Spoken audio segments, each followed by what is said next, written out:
What does a good man do when his country commits a great evil? Some choose the high road, but some opt for revolutionary violence. For the mission to succeed, you need both. This is the radicalization of John Brown.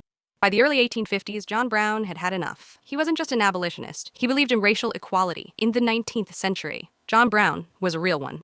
For decades, he had watched pro-slavery politicians do anything to protect and expand slavery. They started a war in Mexico, tried to destabilize Cuba, crashed the U.S. economy, gagged Congress, blocked free states' admission, murdered congressmen, and when all else failed, threatened to secede.